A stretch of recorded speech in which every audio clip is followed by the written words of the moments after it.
किसी को बहुत उड़ान भरने की आवश्यकता नहीं है।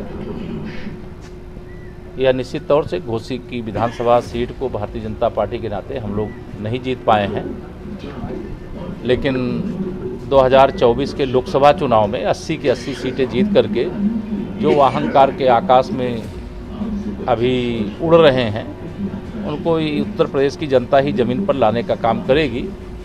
हार हुई है, उसकी पार्टी समीक्षा कर रही है, भविष्य में जीत कैसे हो इसकी तैयारी कर रही है। G20 सर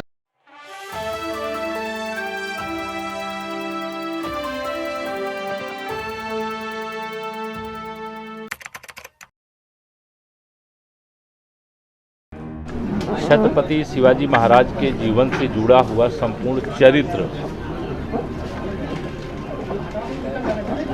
जो पढ़ा गया है वो बहुत थोड़ा पढ़ा गया है, और जो संपूर्ण उनका जीवन है वह बहुत विस्तृत है।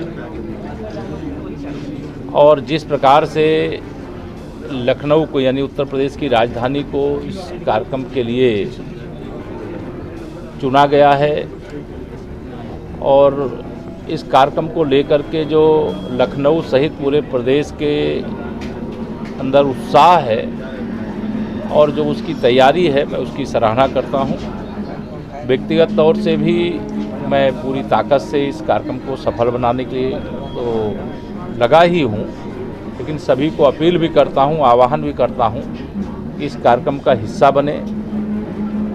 26 अक्टूबर से यह कार्यक्रम प्रारंभ होने वाला है और इस कार्यक्रम में सब लोग अपनी सहभागिता कैसे दर्ज करावें, ये कार्यालय है जहां से आज हम लोग इस यात्रा का शुभारंभ कर रहे हैं जन जागरण की दृष्टि से। और कई कार्यक्रम अभी तक हो चुके हैं, जो मुझे जानकारी मिली है लगभग 40 बड़ी महत्वपूर्ण बैठकें अलग अलग ज़िलों में आयोजित की गई हैं, लेकिन एक एक ज़िले में 10-10, 5-5 ज़िले के लोग वहां पर आए थे और बहुत उत्साह है इस कार्यक्रम को लेकर के। और मैं स्वयं भी बहुत उत्साहित हूँ इस कार्यक्रम को। मैं भी प्रयास करूंगा कि पूरा का पूरा कार्यक्रम देखने के लिए और कार्यक्रमों से समय निकाल करके इसमें मौजूद रहूं। सर, घोसी उपचुनाव को लेकर तमाम जगह होर्डिंग्स लगाई जा रही हैं। एक तरफ सपा कार्यालय के सामने होर्डिंग लगाई गई है कि टाइगर अभी जिंदा है, शिवपाल यादव की फ़ोटो। दूसरी तरफ लगाई गई ओम प्रकाश राजभर की फ़ोटो कि ये दगे हुए कारतूस हैं, सभी राजनीतिक दल सावधान रहें। इस तरह की चीज़ें हो रही हैं। मैं ये मानता हूँ कि अहंकार के आकाश में किसी को बहुत उड़ान भरने की आवश्यकता नहीं है। यह निश्चित तौर से घोसी की विधानसभा सीट को भारतीय जनता पार्टी के नाते हम लोग नहीं जीत पाए हैं, लेकिन 2024 के लोकसभा चुनाव में 80 की 80 सीटें जीत करके जो अहंकार के आकाश में अभी उड़ रहे हैं उनको उत्तर प्रदेश की जनता ही ज़मीन पर लाने का काम करेगी। हार हुई है, उसकी पार्टी समीक्षा कर रही है, भविष्य में जीत कैसे हो इसकी तैयारी कर रहे हैं। G20 सर चल रहा है दिल्ली में, पूरे कई देशों के लोग आए हुए हैं।